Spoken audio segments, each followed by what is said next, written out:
It's lunchtime, and this is Brad Anderson's Lunch Break. Two of my favorite things about Microsoft are the smart people that constantly visit campus and the great fleet of shuttles.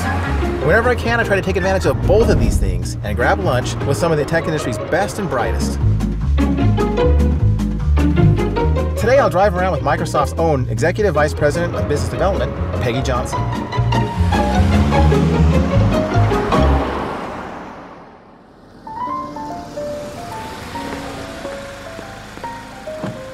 Hello, Peggy. Hey, Brad. How are you? Really good. Thank you for making time today. This is awesome. Nice wheels. You know, nothing but the best for the SLT. I didn't take you for a minivan guy. Well, you know, I wonder if I should actually get one of the security vans to take you around. And, you know, I mean, this is like precious cargo here.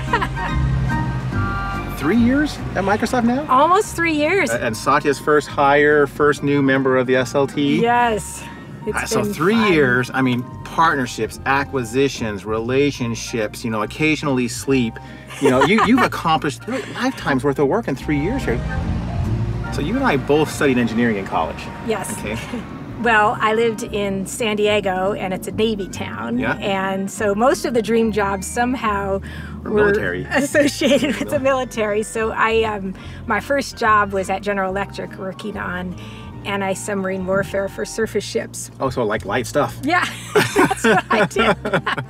So what was the most intriguing part about that job?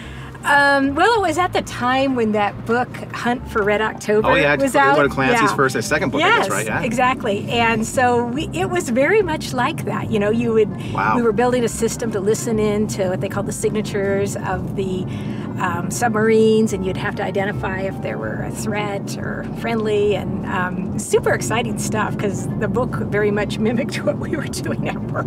Yeah, so what was it called in the movie? Like were you working on like the Caterpillar Drive? What was it called?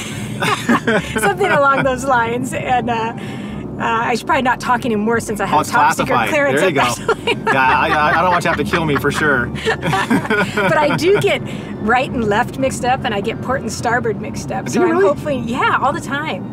And so I'm hoping that no one ever has to launch those missiles. I don't want them to go off the wrong side. All right, so let's play a little game of this or that. Okay.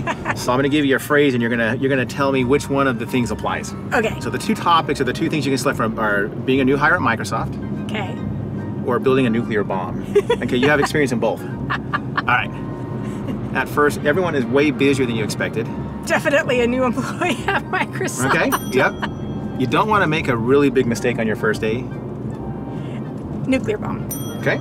Everyone's using acronyms that make no sense at all. Definitely being a new employee at Microsoft. I'm almost 3 years in. I still don't know some of those acronyms. The opportunity to change the world is overwhelming. Oh, being a new employee at Microsoft. So the work that you do in mergers and acquisitions means that you're always looking ahead. What's a piece of technology right now that you know we're going to be using in the future that maybe isn't on the radar of people today? Well, certainly it is in the realm of artificial intelligence, but specifically, I think this idea of machine reading comprehension, which is the focus of a company that we just acquired called Maluba. Yep. Basically, when I first met them, they showed us how they can ingest a page of text. They happen to be a page of Harry Potter, and not only read the words and define the words, but comprehend what was going on. And that is going to open up all sorts of opportunities for us when you have tech that can comprehend what's going on in reams and reams of documents. For instance, in the legal field, if you could just ask a question about all of the contracts that you've ever done for them. So you said the first demo you saw of Maluba was a Harry Potter page? Yes. Oh, so you know what? I'm dying to ask the question. Were they able to get the intent? Like, did they know Harry Potter was going to die in book 7? It wasn't that particular page, but it was amazing. You spent a lot of time in Silicon Valley. Yes. And there's a lot of time there in, you know, helping Silicon Valley understand more about what Microsoft is doing. And I'm curious, what have you seen in changes as you interact with Silicon Valley? And then how does that enable Microsoft to deliver better value? Well, first and foremost, we're part of the conversation. Again, we're at the table. They think of us when they have interesting new technologies. They know we might be interested in. We're getting those calls.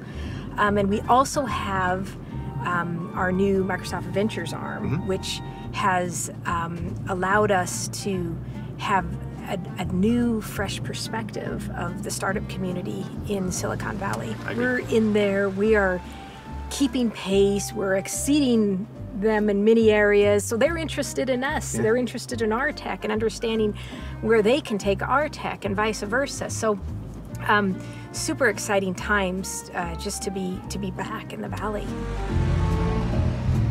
We're talking about startups here, we're talking about investments. So I find that there's often some really strange startup names. So I'm going to give you some names, and some are real startups and some are made up. Okay. Okay? And you tell me which is which. Okay. All right, the first one is Jigglu, Jigglu. No way. That's got to be made up. That is an accurate name. It's an honest name of a startup. Who would name their startup that? I don't know. There's got to be a great backstory behind that somewhere. The next one is Fascism. Like fascism? Yep, exactly. I would say no. That's got to be made up. That's a real one too. They're actually. How will they get funded? Ashton Kutcher is one of the investors. All right, next one, Pajama Zoom. Wait.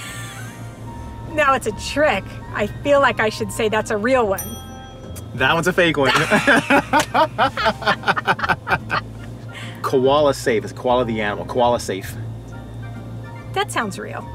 That's a real one. Ding, ding, ding, ding, yes, ding. Yes, Woo. 1 out of 4. And the next one is Wiggly, Wiggli. That is a real one. That's a fake. Oh. Homestar Runner. Homestar Runner. That's a real one. Ding, ding, ding, ding, ding, ding. All right, last one, Credit Donkey. That's fake. It's a true one. Who would name their company that? But you know, Credit Donkey.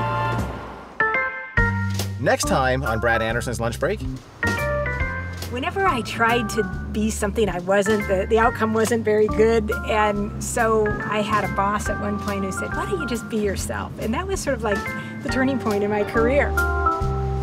Not just like as a skill, but an endorsed skill. Hamsters? How would you know that?